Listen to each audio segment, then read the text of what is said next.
지금 베드로 사도는 고난 중에 박해 중에 있는 성도들을 향해서 너희가 찬양하라 이렇게 1장 3절에 흩어진 그들이지만은 찬양하라.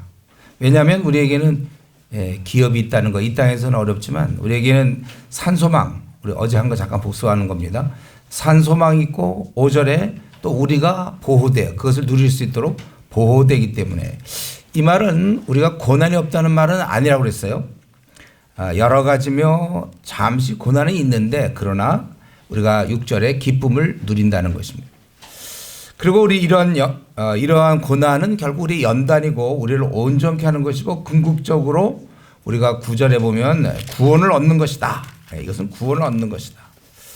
선지자도 알기를 원했고 복음 전하는 자가 알린 것이며 천사들도 살펴보기를 원했던 그 구원을 우리가 얻는 것이다.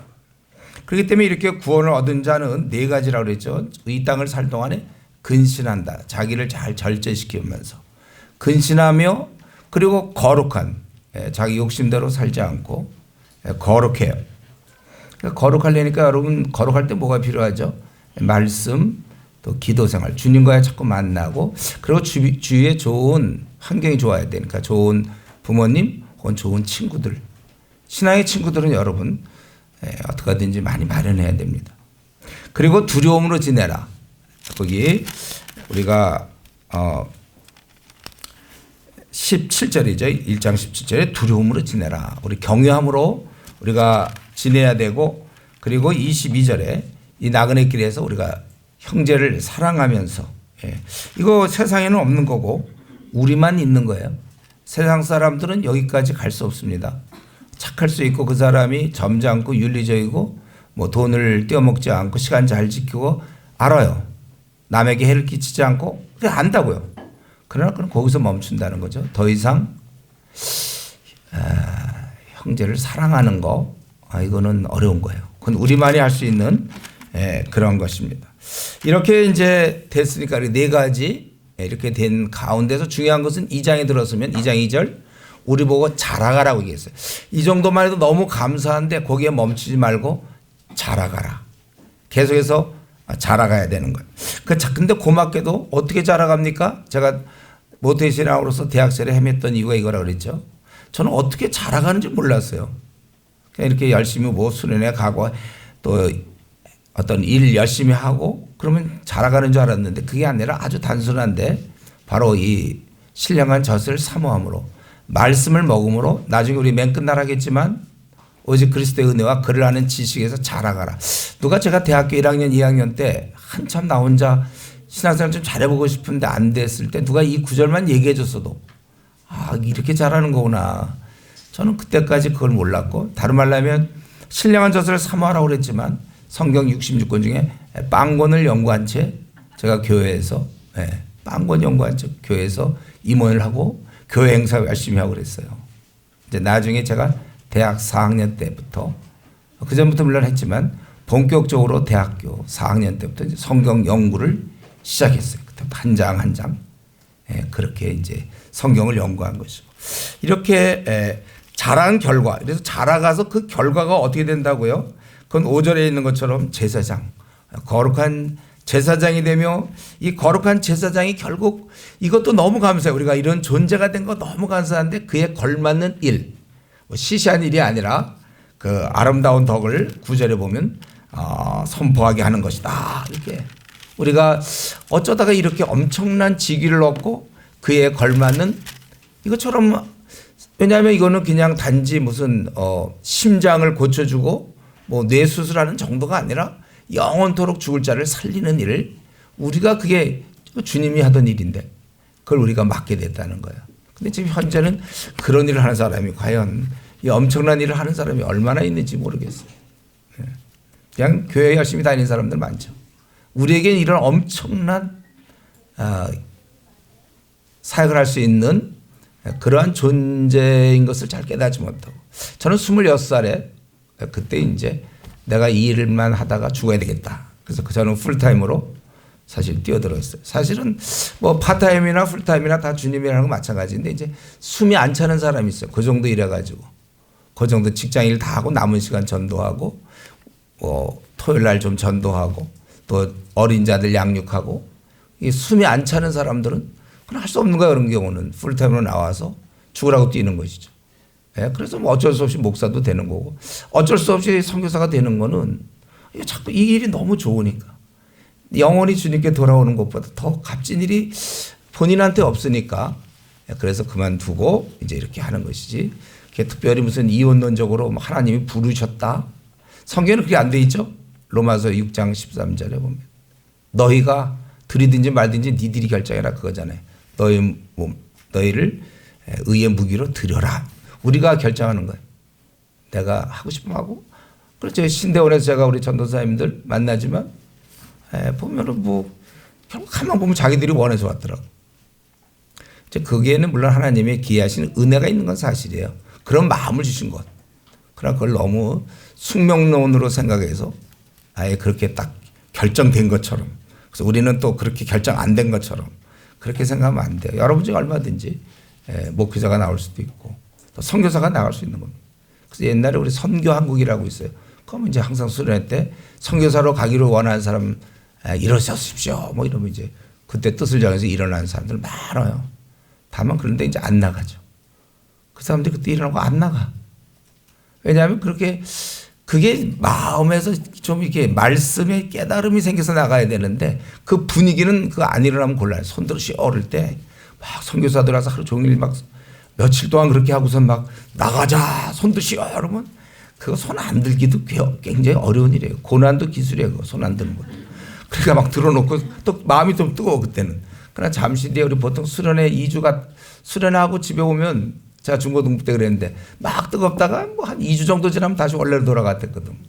똑같아 그 사람들도. 서약은 해놨고 그러니까 늘 마음이 찜찜하면서 이제 그렇게 생을 보내는 찜찜하면서 생을 보내고 싶은 사람들 그런 거 하면 좋아요. 그래서 자기 손 한번 들고 죽을 때까지 찜찜하면서 자유롭게 하셔도 됐는데 깨달으면서 나오는 거죠. 깨달음 다 내가 이 일을 해야 되겠다. 다.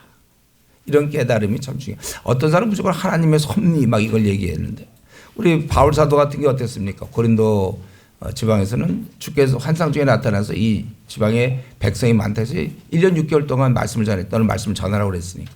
그러나 에베소 두란노에서는 2년간 말씀을 전할 땐 전혀 그런 환상이나 이런 거 없었어요. 깨달음. 아, 이들이 말씀을 들어야 되겠구나. 그래서 또 2년간 그렇게 한 거죠. 우리 다 그렇게 하는 거예요. 그래서 우리는 참 최고의 어떤 그 누구도 할 수 없는 그 기이하신 우리를 이미 우리가 경험한 그 기이한 빛에 들어가게 하신 이의 아름다운 덕을 선포하게 하시고 저와 여러분이 현재 이런 입장에서 뭐 우리 대학생도 있고 뭐 졸업한 사람 또 지금 중고등부 학생도 있는데 우리는 이런 자들이니까 이런 걸 잘 생각을 하고 앞날을 여러 가지를 계획을 해야 되겠죠.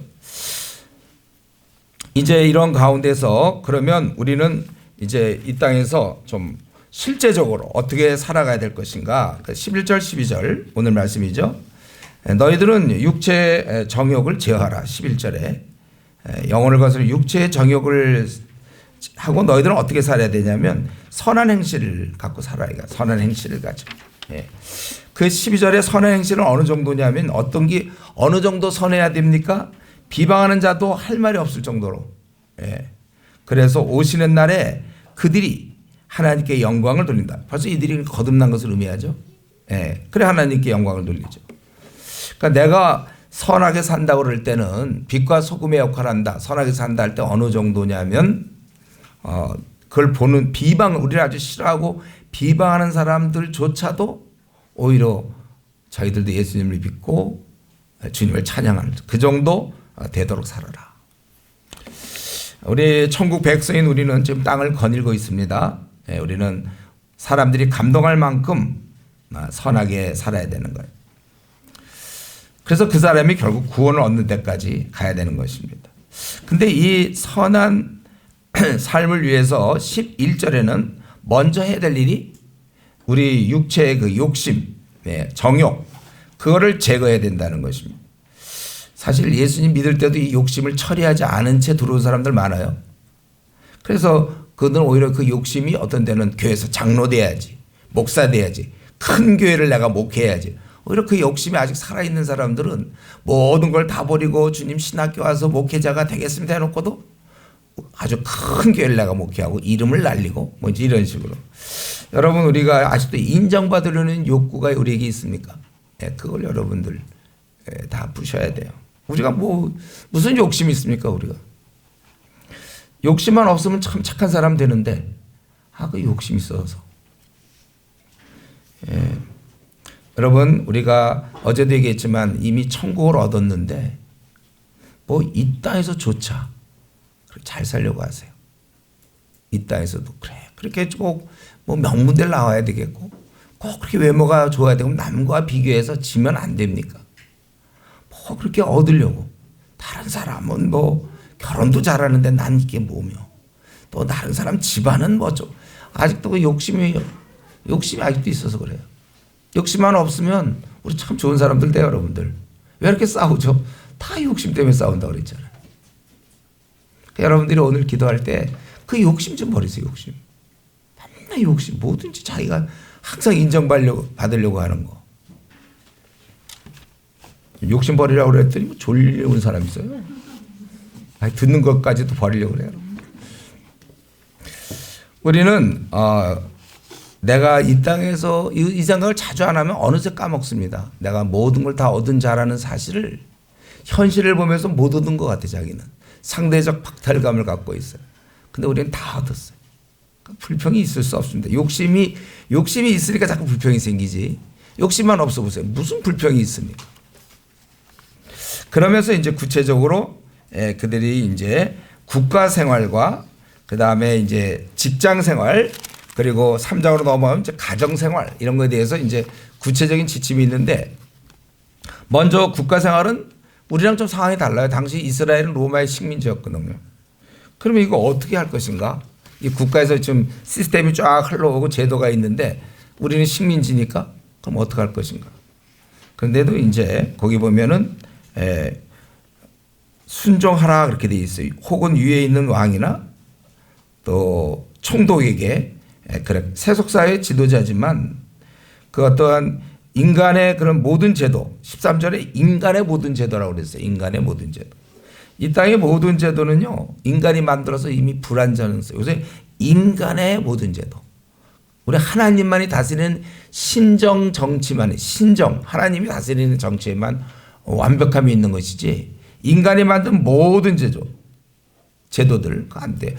사회주의는 사회제도로 문제가 있고 공산주의는 공산주의, 민주주의는 민주대로의 그 문제가 있지 않습니까? 민주주의는 또 왕정도 마찬가지고 다 문제가 많습니다.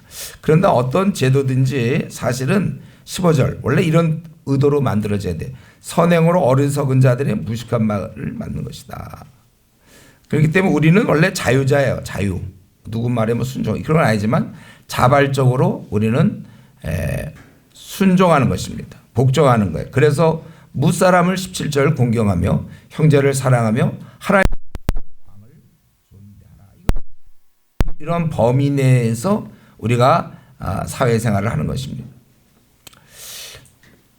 단지 이제 이 정부가 잘못됐을 때가 이제 고민이죠. 그래서 우리 사도행전 13장, 사도행전 5장 29절에 있는 것처럼 베드로가 말씀했던 것처럼 잘못될 때는 사람보다 하나님께 순종함이 마땅하다. 항상 우리 그거를 기억해야 되겠고, 뭐 논문이 아니기 때문에 좀 넘어가겠습니다. 우리 그러니까 이 질서상 원래 국가는 그 대통령이나 지도자의 문제가 있지만 원래 국가 제도는 권선징악이에요. 그래서 도둑을 잡고 강도를 잡고 그래서 경찰이 있고 원래 그런데 이제 그들이 뭘 또 해먹으니까 문제는 있는 거죠. 뇌물 먹고 막. 그러나 원래는 우리는 그래서 기본적 제도는 그거를 이제 좀 따르는 게 맞다. 그 다음에 이제 그 당시에 노예제도니까 그러니까 오늘날로 따지면 이제 우리가 회사 생활은 어떻게 될 것인가. 더 좀 얘기하면 제도는 잘 모르겠지만 분명히 어느 제도나 다 윗사람이 있고 아랫사람이 반드시 있기 마련입니다. 그건 어쩔 수가 없어요. 회사는 오늘날도 마찬가지로 회사 가면 어떤 임원이 있고 또 일반 사원이 있는 것이고 또 뭐 학교를 가더라도 교장 선생님이 있고 또 교수 사이도 총장이 있고 질서상 그럼 어디를 가나 다 마찬가지예요. 그거 없을 수는 없습니다. 질서상. 모두가 다 대통령이 우리는 그거 아니잖아요. 질서상 대통령, 국무총리 또 뭐 경찰이면 경찰에도 또 뭐 총장 있고 뭐 다 청장 있고 다 뭐 이런 식으로 어쩔 수 없는 질서상의 그런 것이 있습니다. 그럴 때 이제 우리는 지금 사환들아, 종들에게 얘기하는 거예요. 주인에게 순종하라. 까다로운 자들은 그들에게도 그리하라는 거예요. 예. 그 당시에 까다롭단 말은 굉장히 잔인한 거예요. 그냥 죽이는 거예요, 노예들. 아주 완악하고 무자비한 자. 근데 그가 그러한 권세를 하나님 주신 건데 잘못 사용하면 그건 하나님께서 책임질 문제. 우리가 복수할 문제는 아니고 그래서 고난을 받아도 참으라 그거예요. 그런데 이렇게 참는 건 좋아요. 자기가 잘해서. 근데 못하고서 매를 맞고 말이죠. 예. 본인이 잘못해서 고난 받으면 무슨 칭찬이 있겠느냐. 자기가 하라는데 안 하고 게으름 피다가 아니면 눈속에다 걸려갖고 뭐 얻어 맞았다. 그래서 매를 맞고 참으면 그렇지만 내가 참아야지 맞으면서. 그 무슨 소용이 있냐 이거죠. 그러나 선을 행하면 지금 얘기는 선을 행하는데도 고난을 받고 참 그 사람의 문제예요. 그 사람. 예. 그럴 때 이는 하나님 앞에서 아름답고 너희는 바로 이런 것 어떤 상황에서도 순종하고 그런 면에 있어서 너희가 부르심을 받은 것이다. 그리스도도 너희를 위하여 고난을 받사 너희에게 본을 끼쳐 그 자체를 따라오게 하려 하셨느니라. 그러면서 우리 주님께서 바로 이런 식으로 세상을 살아가셨다고 해서 이제 21절부터 25절까지 얘기하는 것이죠. 그러니까 지금 뭐냐면 내가 잘하면 상사가 나를 잘 대해주게 돼 있어요. 예. 근데 처음 시작을 내가 어떻게 하느냐에 달려 있는데 우리가 성경에 있는 대로 대접을 받고자 하는 대로 너희가 대접하라. 요 황금률 있잖아요. 여러분이 직장생활 앞으로 할 때 이것만 하나 기억하면 돼요. 요거 마태복음 7장 12절 대접을 받고자 하는 대로 너희가 먼저 그러한 것이다. 그것은 굉장히 아름다운 것이고 주님도 그렇게 하셨다는 거예요. 따져보면 우리보다 더 억울하신 분이 주님이잖아요. 주님은 22절 죄를 범하지 않고 거짓도 없어요. 온전한 분이신데도 이런 분이 비방과 조소를 참고 견뎠다면 하물며 우리들이야 그 말이죠. 그분은 사실 온 우주를 지으신 분인데 그분이 그 인간을 지으셨는데 인간들한테 매를 맞고 조롱을 당한단 말이에요. 욕을 당하시되 맞대어 욕하지 않았다고 했어요. 아니 자기가 지어놨는데 그 피조물인 우리들한테 우리 인간들한테 창조주 하나님께서 인간들한테 욕을 당했는데도 참고 계셨다면 우리 같은 피조물 한계가 있는 우리들이 같은 피조물한테 당한다면 뭐 그렇게 말이 많냐 그거예요. 그분은 고난 당하실 때 위협하지 아니하시고 오직 하나님께 맡기셨다.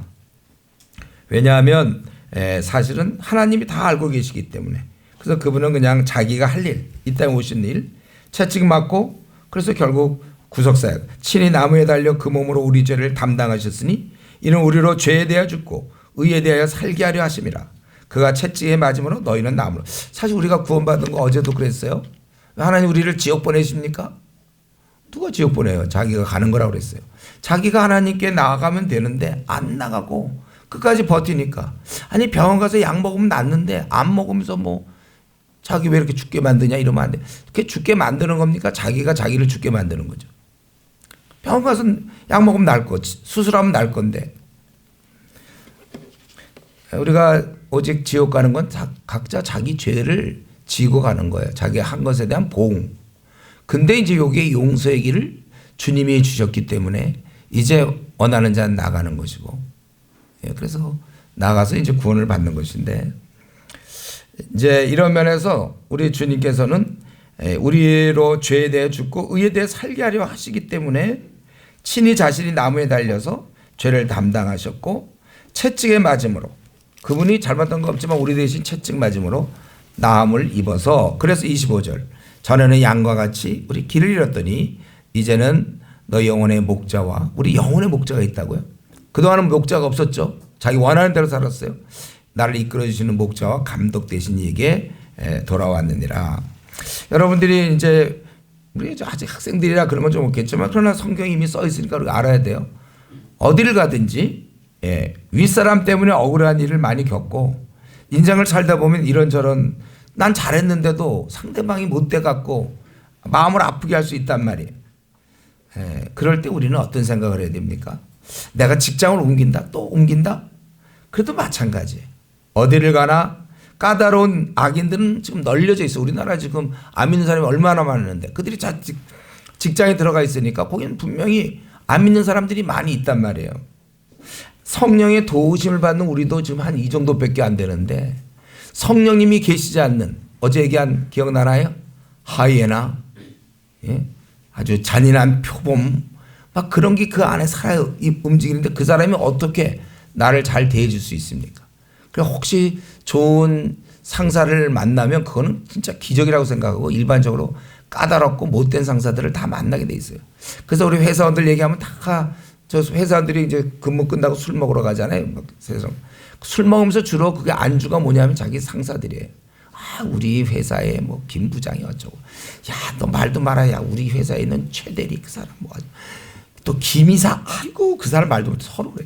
그래서 이 직장 그만두고 다른 직장 가봐야 또 다른 형태 또 하이에나 같은 사람 지키고 있고 또 가면 이제 사자가 지키고 있고 표범이 또 있고 우리는 어디 가도 마찬가지. 그런데 이제 지금 성경적 관점은 이제 그들에게 우리가 선한 행실을 통하여 그들이 오히려 변화돼서 주님께 나오도록 이제 그렇게 얘기하고 있는 것입니다.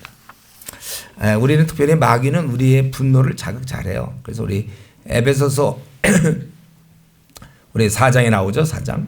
분을 내어도 해가 지도록 분을 품지 말라. 왜냐하면 마귀가 분노를 자극시키거든요.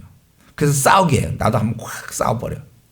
그러면 우리가 지는 거예요. 우리는 싸울 수가 없어. 우리는 나의 선한 행실을 통하여 그를 변화시키는 게 우리의 일인데 내가 그 회사든 뭐 가정이든 뭐 교회든 어디서 마음 하면서 싸운다. 그 사람이 그럼 구원받겠습니까? 내가 그 안 믿는 뭐 김 부장과 내가 싸우고 나온다. 그럼 그 사람이 어유 저 싸울 거야. 나도 예수 믿어야 되겠다. 그럴 사람이 있습니까? 졸립더라도 한번 얘기해 보세요, 여러분. 맨정신에. 내가 팍 싸워줬더니 나도 교회 다녀야겠다. 그런 사람이 있습니까? 그거 아니고 참으면 그래도 교회 다닐 사람이 있죠. 우리는 모든 인간관계에서 그 영혼의 구원이 가장 먼저입니다. 어떻게든지 그 사람.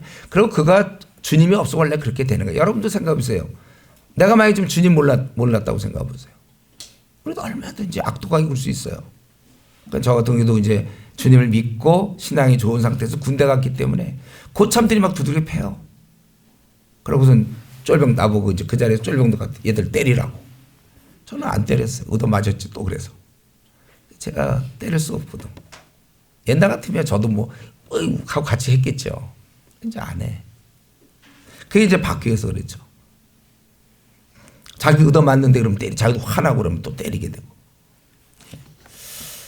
우리는 어디를 가나 그 사람이 하여튼 과정은 잘 모르지만 어쨌든 그 사람이 예수 믿을 만큼 우리는 훌륭한 행동을 해야 됩니다. 사실 이것만 여러분이 기억하면 뭐 오늘 맞춰도 돼 사실은 여러분들. 오늘 말씀 우리가 보니까 내가 잘 선하게 아까 그 11절 12절이 핵심이죠. 내가 나의 그 욕심을 잘 제어해서 이방인들의 행실을 선하게 가져. 너희를 악행한다고 아주 악행 안 하는데도 막 비방하는 자들로 하여금 오시는 날에 주의 날에 하나님께 그들이 영광을 그들이 회심할 수 있도록 하라. 이런 원리를 가지고 직장 생활을 하라는 거예요. 또 국가 생활도 마찬가지 직장 생활. 그리고 이제 3장 1절부터 7절 이제 가정 생활인데 약간 고민이 있죠. 제가 이거를 지금 이혼은 지금 여기 중학생도 있는 것 같고 그런데 남편 아내 얘기를 해야 되나? 또 이제 뭐 대학생만 해도 조금 날지 모르지만 아직도 또 1학년 요번에 막 이제 신입생이 하고 모른다 내가 남편 얘기를 해야 되겠어. 그래서 저도 좀 고민이 됐는데 근데 이게 이제 어차피 우리가 겪어야 될 문제고 그리고 단지 남편 아내뿐만 아니라 이거 인간사 관계에 대한 얘기예요. 그래서 여러분들이 난 남편 이제 아직 멀었는데 그리고 잠이나 자야 되겠다 이러면 안 돼. 이걸 통해서 이런 이치들을 깨닫고 어쩌면 또 그렇게 결혼할지도 모르잖아요, 여러분도. 꼭 안 할 것 같아요? 그날이 올 거예요. 그때를, 그러니까 기억력이 좀 안 좋으니까 적으세요. 이러거든요. 그때 가서 봐야 되니까. 결혼할 것 같으면 그때 가서 이제 남편은 뭔가, 아내는 뭔가 그때 봐요. 이미 이제 결혼할 때가 된 사람들은 잘 들으셔야 돼요, 더. 지금 이제 가정에서는 어떨까? 지금 가정 얘기하다가 1절부터 7절까지 나온 거죠. 아내들아 이와 같이 자기 남편에게 순종하라. 예. 어느 정도냐면 아까 얘기한 거 나의 그걸 통해서 안 믿는 사람 안 믿는 남편이라도 예수님 믿을 정도로 이는 혹 말씀을 순종하지 않는 자 말씀 안 받아들여도 말로 말지 않고 그 안에 행실로 말미암아 구원을 받게 하려 함이라. 특별히 로마 사회에서는 이제 이 상황은 어떤 상황이냐면 둘 다 안 믿다가 이제 한쪽 이 아내가 예수를 믿는 것 같아요. 그러면 로마 사회에서 워낙 종교가 많아요. 신이 많어. 그러니까 이 아내가 아마 뭐 신 여러 개인데 그중에 한 개 더 믿었구나. 사실은 오직 온 천하에 하나님 한 분 유일신을 믿고 있다는 걸 모를 거예요. 이 남편은. 그러니까 자꾸 열심히 하면 왜 그러냐 이제 이렇게 박해도 하고 그럴 거예요. 그러나 이 아내가 언어로 뭐 논리적으로 남편을 설득시키지 못해도 그의 행실 아내의 그 정결한 모습 때문에 결국은 그 남편도 주님께 돌아오게 된다 이거예요. 사실 어떤 말보다는 같이 사는 사람이 하나님 말씀에 따라 그 변화된 삶 그게 아주 힘이 있는 거예요. 말 같은 건 좀 반박이기도 하잖아요. 아니 논리적으로 뭐 믿으라 그러면 어쩌고저쩌고 하는데 사랑하고 섬기고 또 이 남편이 볼 때 자기 말에 잘 순종하는 아내를 볼 때 어떻게 싸울 수 있습니까? 그의 사랑과 아내의 그 사랑과 섬김을 막을 재간이 없어요. 그럼 어떻게 막을까 여러분? 만약에 아내가 나를 사랑하고 섬기는데 그걸 뭐 어떤 식으로 막아요? 주짓수로 막나요? 권투로 막나요? 막을 재간 말은 그냥 같이 하고 그냥 조용히 하고 막 어떻게 떠들 수 있지만 사랑이 오는데 그 사랑을 보이지도 않는데 그 사랑 그거 어떻게 막습니까? 결국 그는 거기에 사랑에 결국 강타당해서 주님께 돌아 이게 굉장한 힘입니다. 그러니까 지금 전체적인 흐름은 너가 행실을 잘해서 안 믿는 자라도 돌아오게 하라 그러면서 이제 가정 얘기를 하는 거야. 아내 얘기를. 강력하다는 거예요. 우리의 정결한 행실. 힘이 있어요. 그건 주위 사람을 가만 놔두지 않습니다. 그래서 우리가 사실은 내 친구를 지금보다 훨씬 더 자주 만난다면 그 친구도 어느새 자기도 모르게 그 친구가 예수님 믿게 돼 있어요. 그래서 여러분들이 지금까지 살아오면서 여러분 가까운 친구들이 예수를 믿는다면 여러분이 지금 제대로 살고 있는 거예요. 근데 이 친구는 도무지 안 믿는다? 그러면 그건 좀 본인에게 문제가 있을 거예요. 네, 본인. 왜냐하면 사랑하고 그걸 긍휼히 여기고 전달될 수밖에 없어요. 그러면서 3절에 보면 그래 이런 이유 때문에 너희 단장은 머리를 꾸미고 금을 차고 아름다운 옷을 입는 외모로 하지 말고 너희는 우리 안엔 두 사람이 있거든 겉사람과 속사람.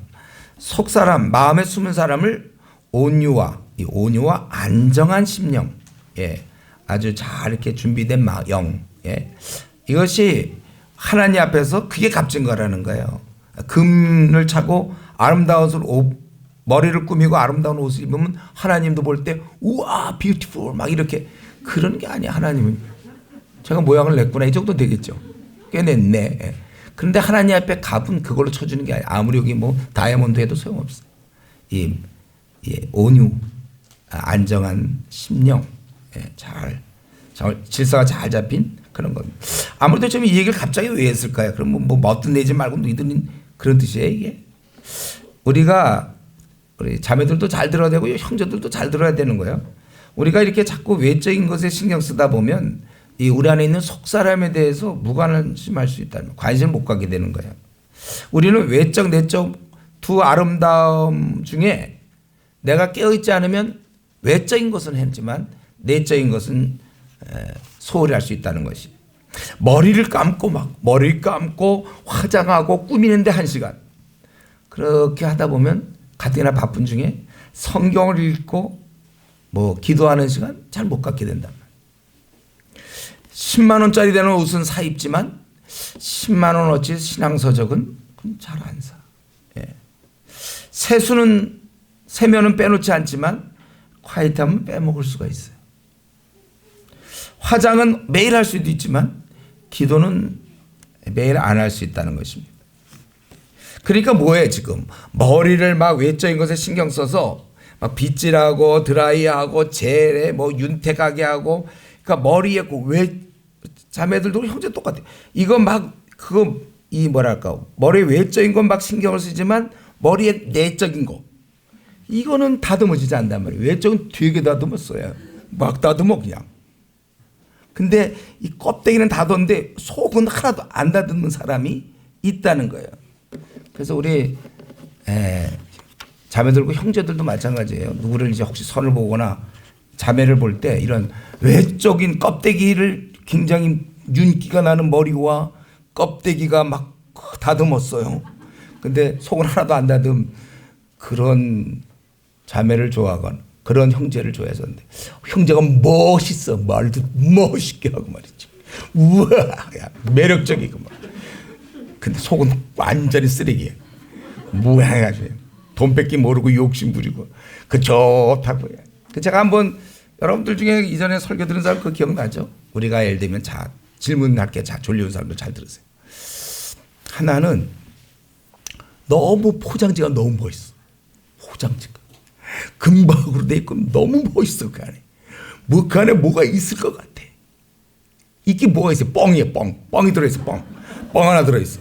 근데 하나는 뭐 신문지 같아. 근데 그 안에는 그냥 다이아몬드 아니면 금, 백돈, 다이아몬드 뭐 이렇게 들어있어. 근데 신문지에 쌓였어. 이쪽은 금박, 뻥이야. 이거 있지만 금박. 뭘 택할 거야? 제가 금박 1번 아니면 신문지 좀 겉둥그려야 돼. 2번. 1번 택할 거야? 2번 택할 거야? 예. 여러분 지금 졸고 있지 않다는 증거예요. 2번. 맞았어. 2번. 원래 그래야 되는데 지금 세상은 온통 이거 그냥 머리 이거 꾸미는 거 이거. 이거 꾸미는 거 멋있다고 하는 사람들 많아. 속은 비어있고 이 내적인 시장. 우리 자매들 특별히 오늘 귀향의 자매들 얘기했기 때문에 앞으로 머리 감는 시간을 줄일지언정 어떻게 하든지 좀 성경을 더 보시죠. 그걸 알아볼 수 있는 형제의 눈 이게 중요한 거예요. 그런 형제를 또 만나야 돼. 나의 이런 내적인 아름다움을 볼 수 있는 눈을 가진 그런 형제를 만져야지. 그죠? 내가 막 제일 향기 이거에 그냥 코 후각이 발달된 형제들 만나면 안 돼. 그걸 볼 수 있는 형제를 만나야 됩니다. 우리가 내 몸의 건강을 위해서는 뭐 식사량도 조절하고 또 운동, 뭐 잠 이런 거 신경 쓰면서 내 영혼을 위해서 규칙적으로 지속적으로 우리 영혼의 양식인 말씀 또 우리 영혼의 그 호흡인 기도. 여러분 그 수면 무호흡증이 굉장히 위험하다고 그러거든요. 근데 기도를 그런 식으로 하는 사람이 하다 말다 완전히 수면 무호흡증처럼 막 그런 사람들이 있어요. 우리 이번에 수련회 왔으니까 회복되는 거예요, 여러분들. 그래서 수련회 끝나는 날 굉장히 좋을 거야. 이제 정상으로 많이 돌아왔습니다. 그러다가 이제 다시 돌아가면 그래서 원래 수련회에서 뭘 해야 되냐면 뜨겁게 은혜 받는 게 중요한 게 아니고 수련회 끝난 다음에 앞으로 여러분들이 6개월, 1년을 더 지날 동안에 유지할 수 있는 거. 그걸 만드는 게 중요한 거예요. 수련회 때 은혜 받는 거 글쎄 뭐 그것도 중요하겠지만 이제 그래서 결단을 하고 자기가 결심을 나 이제 열심히 하겠다. 이게 중요한 게 아니라 기도 열심히 하겠다가 중요한 게 아니라 그러면 언제부터 언제까지 하겠느냐. 몇 시간을 언제 할 거냐 언제. 가장 좋은 시간 언제예요. 그 시간을 내가 지키겠다. 근데 혼자 하게 결심해도 한 3일 있으면 안 되니까 이제 공동체 우리 그룹에서 우리 이렇게 하자. 서로 약속을 하는. 그럼 사람이 그게 오래 가요. 약속을 하면. 여기다 이제 돈까지 약간 걸면 더 좋아요. 내가 이거 못하면 간식비 내가 낸다. 우리 뭐 연락해서 할 때 우리 6개월 뒤에 우리가 다시 만날 때 그때 내가 간식 사겠다. 뭐 이런 식으로 약간의 돈이 들어가야 우리 인간은 어쩔 수 없어. 좀 돈 얘기 좀 해야 돼. 그래 그렇게 이제 처음엔 그렇게 하더라도 우리 어린애들도 보면 뭐 선물 주고 좀 이래 갖고 애들 공부시키지 않아요? 엄마들이 조금 어릴 땐 그렇지만 지금도 여러분 뭐 고3 공부 열심히 하면 내가 맛있는 거 사주고 이러는 건 아니잖아요. 지금 그런 단계는 우리가 아니에요. 우리가 그래서 사실은 우리의 영의 양식인 말씀을 잘 먹고 호흡도 좀 정상적으로 하고 우리 수면 무호흡증 같은 사람들 많아요. 만나봐서 얘기해 보면. 그리고 우리의 사실은 운동이라고 볼 수 있죠. 전도. 사람들을 만나면서 내 영혼이 막 살아나. 지금도 이제 저는 가끔 질문 받아요. 요즘 노방전도가 효과가 있냐 없냐. 효과가 뭐 없을 수도 있어요. 근데 진짜 노방전도 효과는 전도하는 그 사람에게 효과가 있어요. 그러니까 여러분들이 이시우 이제 앞으로 캠퍼스 복음할 겁니다. 이 대학에 10,000명, 20,000명을 향해서 내가 전투할 겁니다. 그런데 여기서 좋은 점은 뭐냐면 그런데 뭐 열매가 하나도 없어. 근데 이상하게 열매 없는데 본인만 좋아. 본인이 굉장히 성숙하게 돼 있어. 이게 운동이니까 영적인 운동. 그러니까 이 사람이 만약에 그렇게 머리를 꾸미고 단장하고 금을 차고 3절에 아름다운 옷을 외모 막 이렇게 할 때는 내적 아름다움을 방치한다는 거예요. 그러면 아무리 그 사람이 많은 사람을 만나도 아까 그 뿌렸던 뭐 향수는 날지 몰라 향수는 풍기지만 내면의 향기 그거는 없기 때문에 사람에게 감동을 줄 수 없고 그 사람이 주님께 돌아올 수 없다는 것입니다. 그러니까 내 심령이 바뀌지 않고는 상대방 심령을 절대 바꿀 수 없다. 상대방을 바꾸려면 내가 바뀌어야 된다는 거예요. 제자는 선생이 알고 있는 까지 배울 수 있어요. 그동안 왜 내 친구들은 왜 이렇게 유난히 교회를 안 다녔는가? 그들을 바꿀 만큼 내면의 아름다움을 내가 갖고 있지 못하기 때문에. 내가 목발 짚고 막 겨우 한두 걸음 가는 사람이 어떻게 누구를 업고 뭐 갈 수 있겠습니까? 지도 자기 몸 하나 추스르기 힘든데 내 내면 세계가 전혀 향기로움이 안 나와. 내 내면에서. 나를 만나는 사람이 그런 향기를 맡을 수는 없어요. 그러니까 아무런 감동이 없는 것이죠. 그래서 그 사람이 교회 안 나온 거야, 알고 보니까. 그러니까 이제부터 속사람을 아주 아름답게 만들어야 돼요. 그것을 지금 바울사도가 그걸 강조하는 거예요. 비록 지금 남편과 아내 얘기를 하고 있지만 우리가 항상 이걸 기억해야 됩니다. 속사람을 아름답게 남자나 여자나 만들어야 돼요.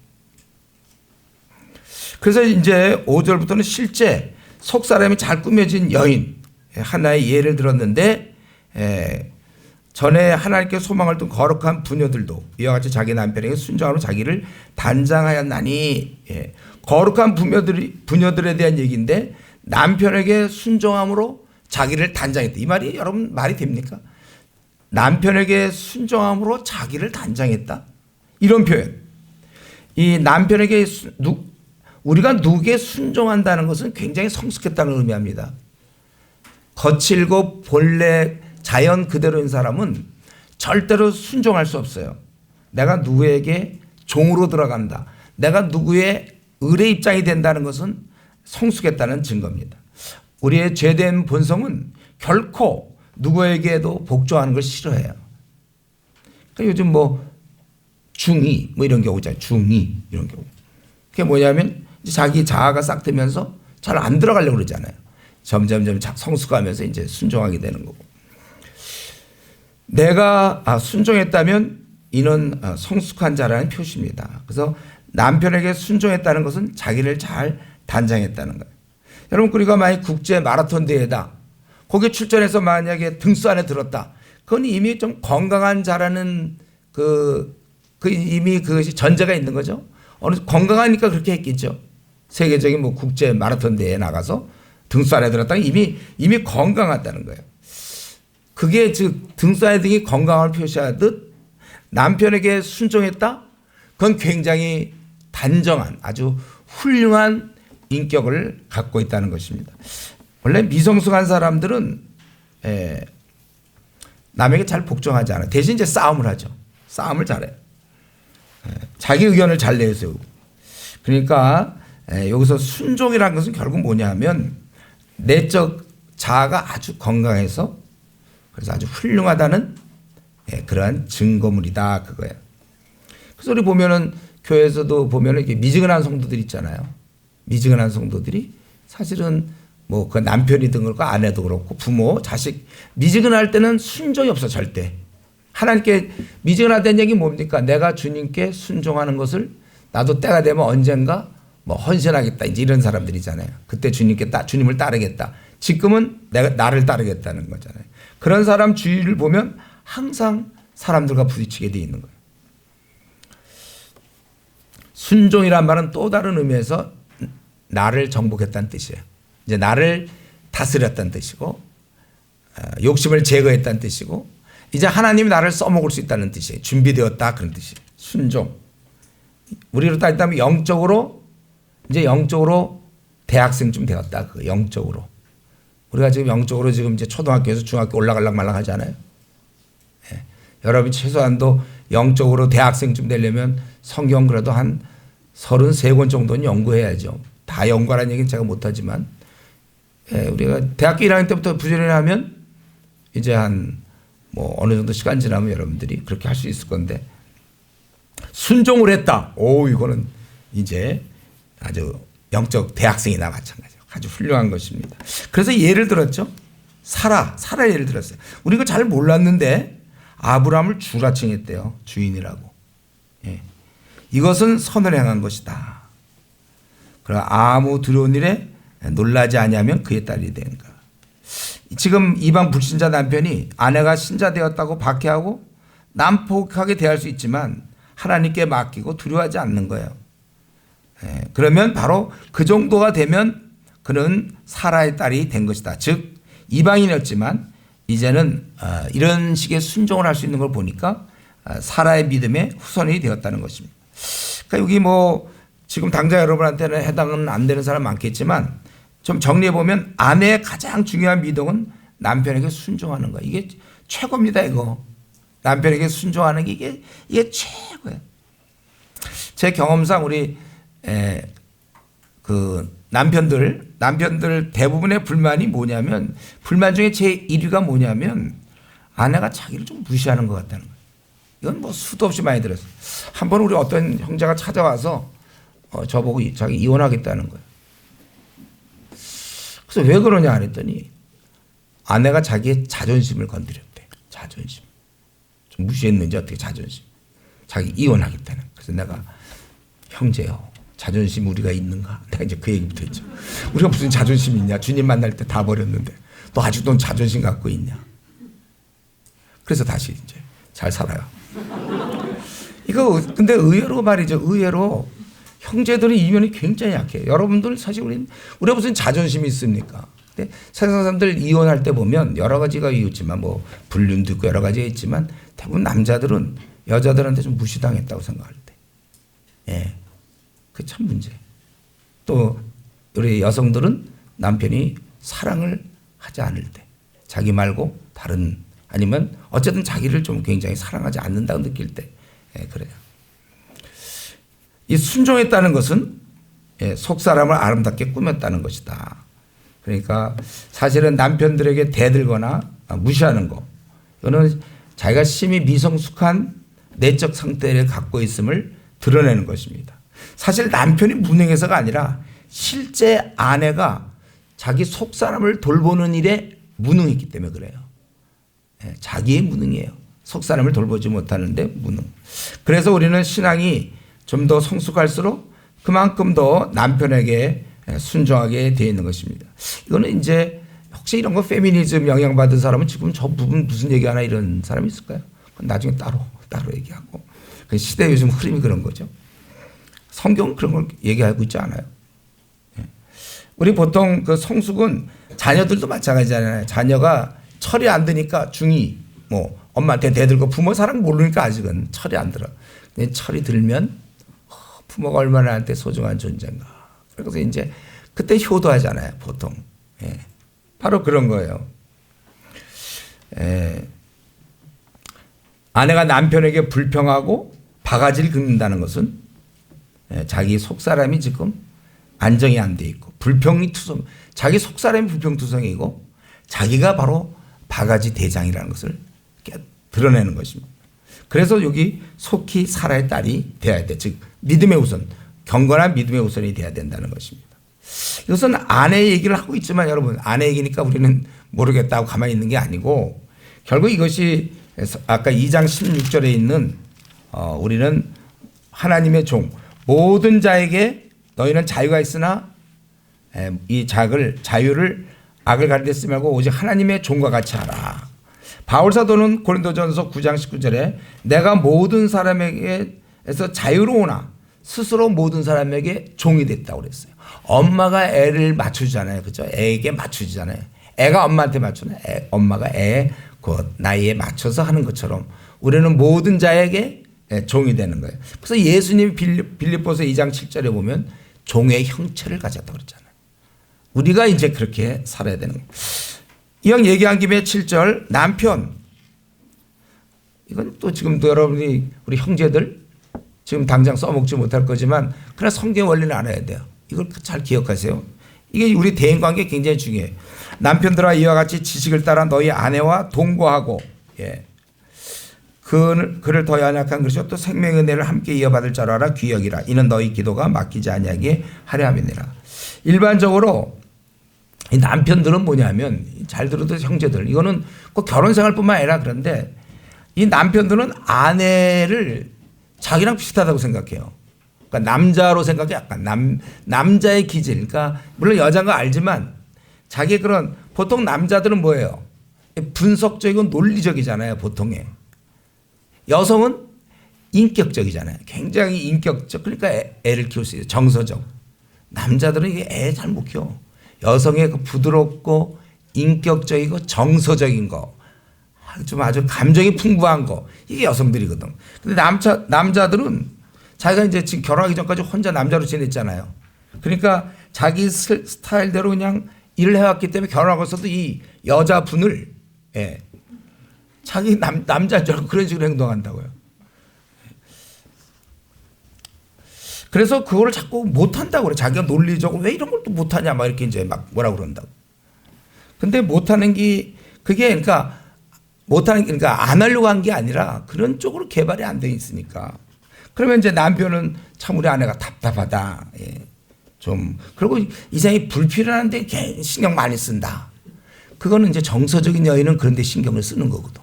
자기는 생전 정서적이지 않고 일만 하니까 이게 굉장히 시간을 따져도 이렇게 따지는데 여성은 오히려 꽃을 가꾼다든가 지금 막 회사에서 막 요구하는 게 막 이런 거 막 이거 내야 되고 막 이제 그러는데 여성은 별로 쓸데없는 시간 보내는 것 같아. 근데 아니에요. 그게 이제 불필요한 일에 에너지를 쓰고 있다 이렇게 생각하는데 이 생각이 얼마나 멍청한 생각인 줄을 미처 남자들은 모르고 있는 거예요. 그리고 자기의 사랑 표현 방식도 자기는 이제 정말 없는 시간 내갖고 어디 식당 잡아가지고 아내 생일이다 그래서 뭐 비싸고 막 좀 맛있는 거 아주 그렇게 사주면 자기로서는 했다고 그러지만 그러고서 막 빨리 먹고 뭐 이렇게. 근데 여성은 그렇지 않거든요. 자기를 좀 이해하고 소통하고 대화하기를 원해. 남자 막 먹고 맛있는 거 주려고 그러고 양도 좀 넉넉하고 뭐 이런 자기의 사랑 방식이 전혀 안 통한다는 걸 단 한 번도 깨닫지 못해. 자기는 한 10년 20년 동안 아내를 꽤 사랑했다고 지극정성했다고 그랬는데 아내는 단 한 번도 사랑을 못 느껴본 거예요. 그런 일이 얼마나 많은지 몰라요. 그냥 내가 뭐 속으로 사랑하면 됐지 뭐 그걸 말로 표현해야 되냐? 남자들은 그래 보통. 그건 뭐 몰라.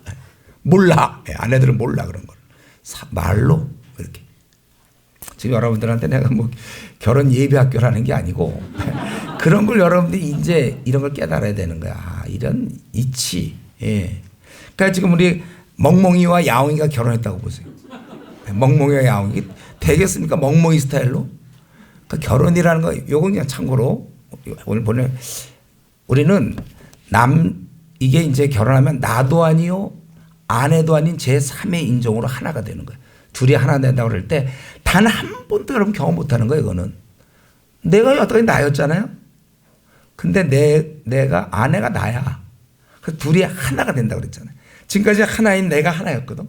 둘이 그러니까 결혼이 굉장히 신비고 이거를 이제 신앙 없는 사람은 이걸 결코 행복한 결혼을 만들어낼 수가 없어서 혹시 여러분 가운데 아직 안 믿는 부모님들 계셔서 많이 싸울지 몰라요. 아니 미성숙해서 싸울 수도 있고 여러분들이 이해하셔야 되는 겁니다.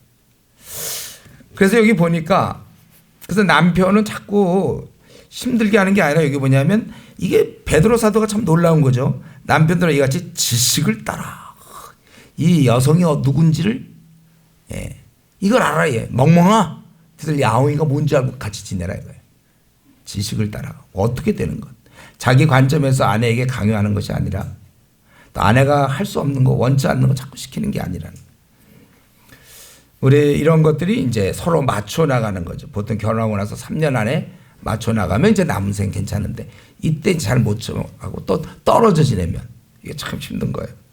그러고서 얘기하기를 더 연약한 그릇이다. 여기서 더라고 그랬잖아요. 예, 이건 남편도 약해요. 근데 여성이 더 연약한 거 있다. 왜냐하면 특별히 신체적으로 많이 약하죠. 예. 그리고 이 정서가 많이 개발되어 있기 때문에 쉽게 상처받을 수도 있어요. 그게 굉장히 약하다는 거예요. 그렇기 때문에 우리가 그런 면을 잘 알고 형제들이 이제 돼야 되는 것이고, 그리고 남편도 역시 약한 글이 있잖아요. 그래서 격려가 필요한 겁니다. 예. 그렇지 않으면 남편은 세상에서 딱 하나 있는 그 아내로부터 격려를 받지 못하면 힘이 없어지는 거예요. 사실 남자는, 여러분 남자들 꽤 뭐 큰 소리 치는 것 같죠? 아내의 격려 없으면 그건 아주 허당해. 예, 아무것도 아니에요. 아내의 격려로 사는 겁니다. 예, 남자는. 그래서 남편은 최악의 상황, 회사에서 쫓겨나고 인정받지 못하고 뭐 어떻게 하더라도 아내가 격려해 주면 힘이 생기는 거예요. 아내 한 사람이 자기를 사랑해 주고 격려만 해준다면 온 세상을 이길 힘이 생겨요. 예. 그래서 늘 귀역이라는 거죠. 함께 생명의 은혜를 함께 이어받을 자로 귀하게 여기라. 이럴 때 기도가 막히지 않는다. 이건 굉장히 중요한 거죠. 하나님과 아내와 잘 관계가 안 되면 하나님과의 관계도 잘 안 돼요. 예. 이거는 꼭 아내뿐만 아니라 누구든지 우리가 주위 사람과 관계가 막혀 있는 상태에서는 하나님과 관계도 많이 막힙니다. 여러분, 내가 하나님과 깊은 관계로 나가기 위해서 눈에 보이는 지체들과 잘 지내야 돼요. 내가 교회에서 아무개랑 좀 사이가 안 좋다. 그럼 그게 참 기도할 때도 괴롭고 힘들어요. 예. 우리가 교회에서 내가 누구랑 잘 안 맞는다, 그 사람 때문에 내가 힘들다 그러면 참 주님께 나아갈 때 힘들단 말이에요. 왜냐하면 우리 주기도문에서도 우리가 우리에게 죄진 자를 사하여 준 것 같이 우리 죄를 사하여 줍니다. 아니 전제가 그거거든. 그래서 마태복음 5장 23절에 보면 그러므로 예물을 제단에 드리다가 거기서 내 형제에게 원망 들을 만한 일이 있는 것이 생각나거든. 예물을 제단 앞에 두고 먼저 가서 형제와 화목하고 그에 와서 예물을 드리라. 하나님께 나아갈 때도 이 생각해보세요. 우리 하나님은 그 사람의 아버지잖아요. 내가 지금 싫어하는 그 사람에게 아버지가 된다고요. 근데 그 집에 아들, 딸을 심히 미워하면서 그 부모님과 잘 지낼 수가 있습니까? 그러니까 우리가 항상 풀어야 되는 거예요. 여러분, 이 시간에 한번 내 주위, 물론 부부 얘기도 내었지만 가족들 혹은 교인들과 불편한 관계에 있는 사람이 없는지 생각해 보세요. 떠오르면 그 사람은 안 된다 그러지 말고 어떻게 관계를 풀까를, 이걸 주님이 원하시니까. 이게 남은 인생 잘 사는 것입니다. 풀어야 돼요. 특별히 부부는 말도 할 거 없고, 사실 싸우는 부부들 있잖아요. 한 사람, 남편이든 아니 한 사람만 성숙하면 싸움 없어요. 한 사람만 성숙하면 돼요. 그렇기 때문에 우리가 이런 면에 있어서 내 주위 사람들 좀 관계가 잘 안 된 상태에서 하나님께 나가는 것은 무모한 짓이다. 그걸 꼭 풀고, 제 경험상 참 그런 일이 많았어요. 저의 마음을 아프게 하고 막 힘들게 하는 사람들. 저는 이제 목회자니까 아주 힘든 적이 있었어요. 근데 그러니까 이제 어떤 경우였냐면, 이전에 제가 교회를 할 때 어떤 목사님이 오셨어요. 근데 오갈 데 없어요. 이 교회에서도 쫓겨나고 저 교회에서도 쫓겨. 좀 싸워갖고 자꾸 쫓겨났다는 얘기 들었는데, 그래도 뭐 오갈 데 없으니까 제보다 한 10년 후배쯤 될 거예요. 그래서 뭐 우리 교회도 우리 부목사도 필요하고 그러니까 너 와서 해라. 그러고 했는데 처음엔 굉장히 잘했는데 이 형제가 무슨 일 때문에, 내가 보기 이제 본인의 성격이 하도 독특한 캐릭터 가진 사람들 있잖아요. 독특한 캐릭터. 그런 사람이었어요. 그러고 사사건건이 저를 막 힘들게 하고, 맨 끝에는 이제 떠나면서 한 2시간 정도 저한테 막 비방을 하고, 막 되지도 않는 얘기인데 막 저한테 막 야단을 치더라고요. 제가 이제 가만히 있었어요. 이제 그거는 디모데 후서 2장 주의 종은 마땅히 다투지 아니하며, 그 말씀 제가 기도하면서 주님 참 제가 억울합니다 하면서 이제 2시간 동안 쭉 그 사랑스러운 후배의 그런 조언을 듣고 있었어요. 주님 도와주십시오. 저도 막 한판 하고 싶죠. 더는 제 후배인데. 이제 기도하고. 그런데 이제 그 형제를 그냥 그걸로 끝나는 게 아니고 이제 그래서 이제 교회를 그 형제가 떠났고 그런데 이제 그 형제를 만날 기회가 종종 있어서 모임이 있어가지고 그러면 그 형제는 아무 일 없던지 와서 웃으면서 왜 자기는 이제 2시간 동안 다 했기 때문에 아마 속이 편했는지 와서 웃으면서 항상 그랬는데 나는 아주 불편해. 근데 이제 주님께서는 내가 우리 시편 133편 있잖아요. 형제가 연합하여 동감이 어찌 그리 사랑스럽고 어찌 아름답고 그렇게 사랑스러운가. 이 연합을 우리 주님 굉장히 기뻐하세요.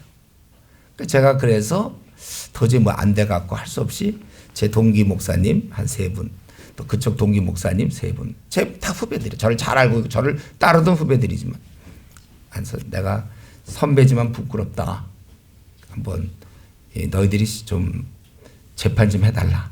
그래갖고 얘기하니까 이쪽 3사람은 자기네 동기 편 들고 또 우리 선배들은 또 이쪽 제 편을 들고 했지만 결국 얘기 돌다 보니까 처음에는 그랬지만 누가 보다도 그 형제 잘못했거든요. 다들 모여갖고 그럼 네가 사과해야 된다. 근데 이 형제는 이제 안 하지. 왜 자기가 2시간 동안 야단친 사람 안 하고 버티다가 주위에서 착 그러니까 그냥 뭐 하든 게 그 진정성 1도 없는 그런 거 갖고 잘못했다고 합니다. 잘못했다고 뭐 합니다. 이런 식의 사과도 아니에요. 근데 저는 이제 그걸 꽉 잡아가지고 사과다. 저 스스로. 그래서 용서하니까 놀라운 일이야. 그 다음에 진짜 만나는데 나도 막 반가워져 막 괜찮았거든. 같이 웃을 수 있고 반갑고 막 형제요 이렇게 되더라고. 이게 중요한 거예요. 억지로라도 받으려고 애를 쓰면 되는 거예요. 여러분들이 그 0 아니면 100 그런 식으로 그렇게 생각하지 말고 어떻게 하든지 그걸 풀어서 내가 용서할 수 있는 그런 방법으로 우리가 그렇게 해나가. 오늘은 아마 여기까지 해야 되겠네. 시간이 없어서 여기까지 하고. 오늘 물론 남편 아내 얘기해서 저희들 우리랑 해당 사항 없다고 생각하면 안 되고 여러분 이런 원리 앞으로 여러분 살아갈 원리들이에요. 제일 중요한 건 뭐라고요? 오늘 말씀 중에 내 자신을 내가 제일 중요한 것은 내가 행실을 선하게 가져서 상대방이 주님께 돌아올 만큼 그렇게 우리가 살 수 있기 바랍니다. 기도하겠습니다.